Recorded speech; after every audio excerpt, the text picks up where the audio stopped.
Dag iedereen, welkom bij onze introcollege van Anatomie FIFO 1. Ik ben Priya Anandbadur, een van jullie FIFO-assistenten. Er zijn natuurlijk ook andere assistenten, zoals Joanne, Cynthia en Ashwin. En ten eerste wil ik jullie van harte welkom heten op de faculteit der medische wetenschappen voor de studierichting fysiotherapie. Oké, ik zal het hebben over hoe onze anatomie FIFO eruit zal zien. We zullen bij FIFO palperen, dus voelen hoe de spieren, pezen, botstructuren allemaal zijn en of het afwijkend is of niet. Dat gaan jullie later in jullie studiejaar meer te weten komen, bij andere vakken natuurlijk. Anatomie is eigenlijk de basis. Wat jullie allemaal dienen te kennen over het menselijk lichaam, natuurlijk over het geheel lichaam, over alle structuren, spieren, pezen, botten, alles. En dat doen we bij FIFO middels palpatie. Palperen is niets anders dan voelen en informatie krijgen over de toestand en de aard van de anatomische structuren. Dus je moet kijken of het gespannen is, ontspannen is, hoe de botstructuren aanvoelen, natuurlijk hard. Andere kunnen je niet aanvoelen, omdat ze diep gelegen zijn. Verder hebben we twee typen palpaties, namelijk de identificerende en lokaliserende.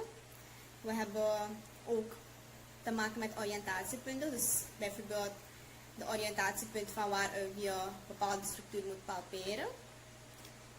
En verder heb je ook andere belangrijke punten, hoe je eigenlijk moet palperen. We palperen met onze vingertoppen, namelijk de palmaire van onze vingertoppen. En bij palpatie mag je natuurlijk je proefpersoon niet pijn doen. Oh ja, gesproken over proefpersoon, jullie moeten allemaal een proefpersoon hebben. Vooral als de colleges online gegeven worden en wij aan jullie vragen van oké, nu moeten jullie voor ons een video maken. Dus dan sturen jullie een video voor ons en dan gaan wij het beoordelen. Dus zorg ervoor dat je een proefpersoon hebt, zowel om te oefenen en op tentamen. Niet te veel druk uitgeven of kracht leveren bij het palperen. Gewoon rustig normaal palperen, hoe je het eigenlijk moet doen. Bij het palpatie moet je ook opletten dat wanneer je een structuur palpeert, dat je nog steeds contact behoudt met het huid zelf. En dat je niet springend als het ware gaat palperen. Zo. Dit is geen palpatie. Palperend is echt ontspannen, aanspannen en dan ga je verplaatsen met je vingers over de structuur. We gebruiken afkortingen, zoals de A-punt staat voor arterie, AA-punt staat voor arterie, dus aantal arteriën, staat voor AA-punt. Ik heb ook een foto voor jullie waar ik alle afkortingen heb. Dus kunnen jullie even straks bekijken waarvoor wat voor afkorting voor welke structuur gebruikt wordt. We hebben verder de hoofdvlakken.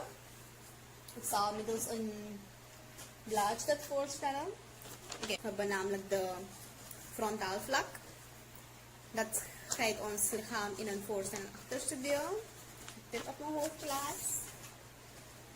Zo. Hebben we onze voorste en onze achterste deel. We hebben de sagittaal vlak. Dat scheidt ons lichaam in een linker en een rechterdeel. We hebben verder de transversaal vlak. Dat loopt loodrecht op ons lichaamsas. Zo, en ons lichaam wordt gescheiden in een bovenste en het onderste deel.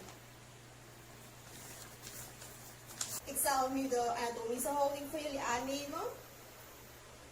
Handen zijn open, wijzen naar buiten, armen zijn gestrekt, tenen staan, voorover een beetje gebogen en naar voren kijken. Dat is de anatomische houding. Aan de hand van de anatomische houding bepalen we welke structuur ten opzichte van welke structuur ligt. Bijvoorbeeld ligt het mediaal, ligt het lateraal, superieur of juist inferieur. Er worden termen gebruikt om de ligging van de structuren aan te duiden ten opzichte van een andere structuur. Ik zal nu een paar structuren palperen. Voor het palperen heb je een proefpersoon nodig, zowel tijdens het oefenen als op tentamen. Dus ik ga zo meteen op mijn proefpersoon palperen. Kijk hoe. Oké. Hij is mijn proefpersoon voor de komende dagen of de komende colleges. En structuren die wij gaan palperen zijn namelijk botstructuren. We hebben de pezen, de ligamenten, de menisci, de spieren, de zenuwen, arteringen en venen. Oké. Ik zal eerst beginnen met een botstructuur. Oké. Ja. Oké.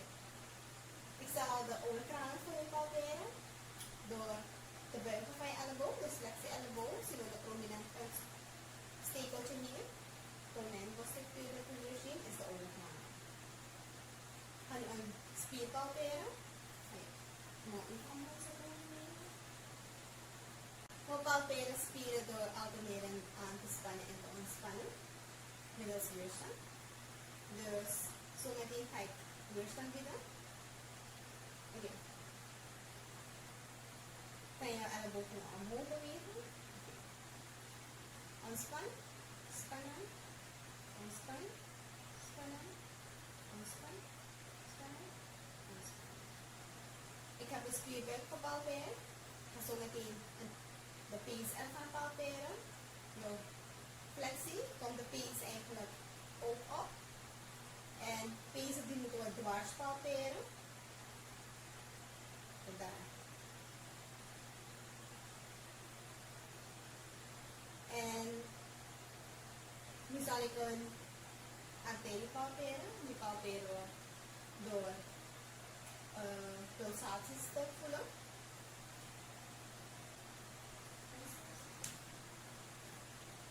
Oké. Je elleboogflexie te maken met schouderabductie en krachtig een elleboogflexie te maken, zien we dat de biceps en de triceps als het ware gescheiden worden door een sulcus die hier loopt. En hoe krachtig. En ja, hier moet je duidelijk te zien. Hierin loopt een sulcus, dat is de sulcus bicipitalis. Door je vinger daarin te plaatsen, kan je de arterie brachialis palperen. Je zal pulsaties laten.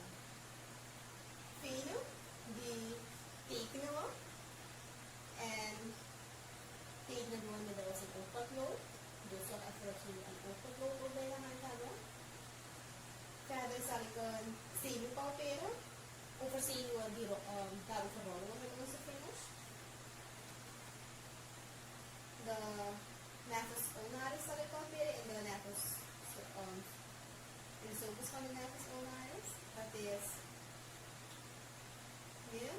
En door te rollen erover zal de persoon misschien aangeven, of in de meeste gevallen geeft de persoon pijn aan en tintelingen of uitstraling, wat ze voelen.